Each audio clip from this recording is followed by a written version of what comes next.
Hi, welcome back to another episode of Nobody's Doing It Right, the podcast for those who are uncertain. My name is Kat, I'm your host. For today's episode, we're going to talk about how constantly questioning yourself is an act of disrespect towards yourself. And this is for anybody like me, of course, who feels like they can't trust their own judgment, that they can't trust the decisions they make. They're always questioning themselves, they're always doubting themselves, they're always listening to what you're saying, but not actually taking it and not respecting the decisions, the words that are coming out of your mouth in a sense. This is so important to realize that every time you do that, you are disrespecting yourself. You are telling yourself, just by the act of questioning yourself, right? You're showing yourself that you don't believe you deserve the respect of being trusted or being believed. That is so vital in self-worth. To not feel like even you yourself are worthy of being listened to and truly heard, believed, is going to make you feel like you are unworthy of existing, of desiring things, of getting what you desire. And that small decision to question yourself every time you say you want to do something or how you're going to do it or this is what you want, that small action is enough to make you then doubt all of what you are and who you are, and then outsource those decisions to other people. That's why so many of us, I think, lean on other people as a way to confirm whether or not we are valid in our decisions, right? Whether or not we're valid in what we want to do with our lives or how we want to exist. It might be why we seek out romantic partners all the time, as a way to have somebody there that we can trust. Like, at least I'll have somebody in my life who has an opinion that I can rely on. I can trust that opinion. But basically what you're saying is that you believe that they deserve more respect from you than you do. It's important to be able to believe yourself. Believe what you say. Believe what you want. Believe what you feel. Of course, be mindful of the fact that sometimes our feelings, our experiences, our decisions are rooted in what we think we should do or in a deep core wound that is maybe skewing our perception of things, right? Yes, keep that awareness in mind. It's important to recognize that because then, yes, you will make decisions, you will do things that are not coming from an aligned, authentic place. But if you feel something genuinely authentic to you, deeply within you, and your instinct is to question it, not because you have an awareness or insight about the fact that maybe this thing is coming from a place that isn't quite, in alignment with me. It's aligned with something that someone told me to do one time, but rather you're questioning it because you're like, well, I shouldn't do that. That's not right. That's not what you're supposed to do. That's not what is going to help me stay safe or whatever. If that's why you're questioning that feeling or decision, you're telling yourself every single time that you cannot be trusted now, that you are not worthy of even having decisions or feelings in that way. And I think that can sometimes lead to being numb in a lot of our experience. And of course, I'm not a therapist. This is just what I've experienced myself, right?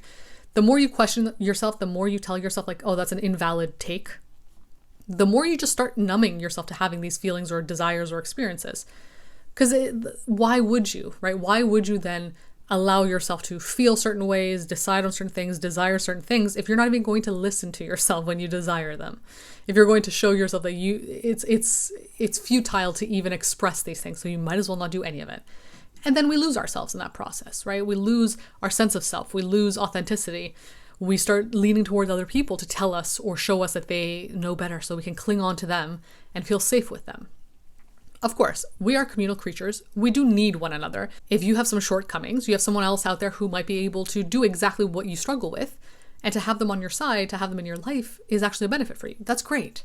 That's important, of course. So it's not about completely disconnecting yourself from people and only ever trusting yourself and only listening to yourself and only doing what you want to do. It's more a matter of not constantly questioning yourself simply because it's your opinion, right? I think a lot of us struggle with that. We start to believe that because I'm feeling this, because I'm deciding on this, then it must not be a good take. It must be stupid. It must be silly. It must be childish. That comes down to, the core self-worth issues, right? Feeling like you just are inherently unworthy, not good enough, not capable. Then you will start to believe that you shouldn't even have ideas, thoughts, experiences, feelings to express them. Like you feel like there's no point because I'm not somebody who makes sense or I'm not somebody who has a good opinion of something, right? So you stop doing that. But every time you do that, every time you question yourself, do I actually want to do this? Or maybe it's not quite right. You're disrespecting yourself. You're disrespecting yourself. And think about it in the way, and I want to emphasize this because I don't want it to be an ego thing, this idea of like not disrespecting yourself. It is truly a love thing. To disrespect yourself is to not show yourself love, is to take away a form of love, because respect is under the umbrella of love. Love is comprised of many different things, right? Respect is one of them.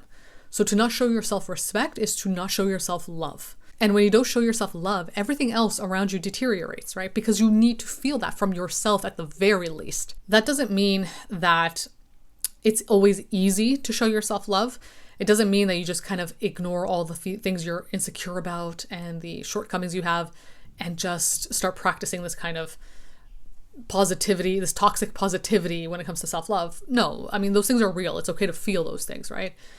But in order to combat those feelings so that they don't become your sense of self, your reality all the time, you have to not disrespect yourself. Like, that's one of the things to stop doing.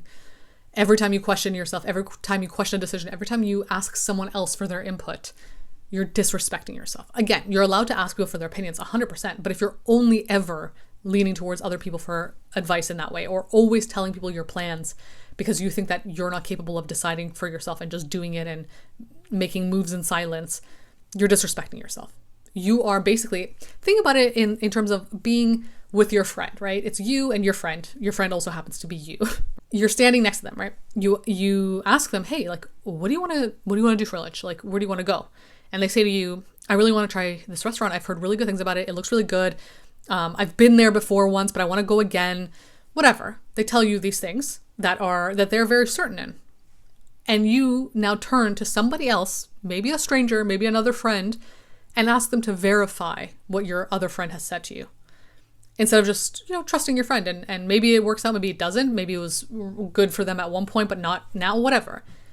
Imagine how uncomfortable that situation would be. Imagine how disrespected that friend would feel to not feel like you would take their advice or trust them in some way.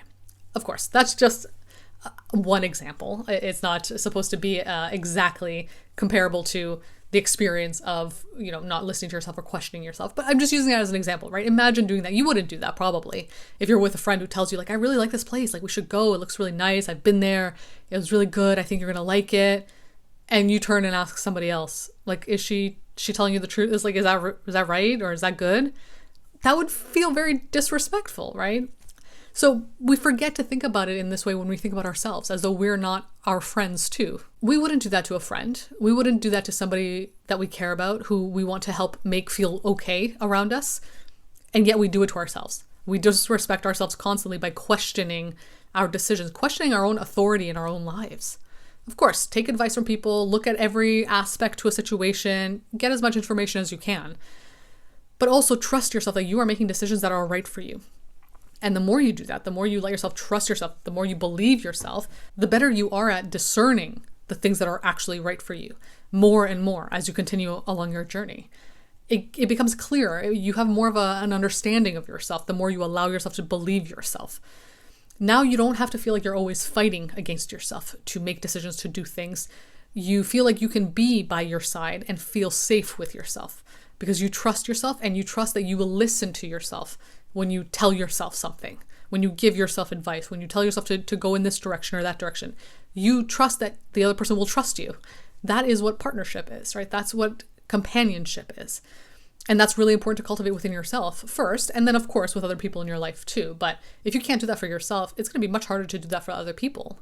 So I hope this was helpful. I hope it was informative. I hope it gave you a little bit of a kick in the butt, maybe. Like, that's kind of what I try to do with some of these episodes, especially the ones that have to do with self-respect, because it's so important. And this isn't to shame anybody who struggles with this, because it's difficult. It's not easy. It's just to bring awareness to the fact that, like, when you do these things, it is disrespect. And you don't want to be disrespected by anybody else, but yet, we disrespect ourselves and we don't realize it. So I think when we reframe it that way, we look at it from the perspective of this is actually disrespectful. It kind of like snaps us into awareness where we realize, oh, wait a minute, like, I don't want to be disrespectful to myself. Like, I don't want to be disrespected. The fact that I'm doing that to myself is kind of crazy if you think about it, right? So I just do that because that's how my brain works. I need to be reminded in this way. It can feel a little bit harsh sometimes. I don't necessarily mean it to be harsh, but that's how my brain functions. I need to be kind of given that kick in the butt to recognize, okay, Kat, this is a form of self-disrespect, self-harm, an act of not loving yourself, right? Like, it's important to see it that way sometimes. So yeah, I hope it was helpful. I hope it was informative. If you want to talk with me about these things, feel free to book a call over on my website. I also have a Substack where I write about these things as well, and follow my other social media accounts for the rest of my content.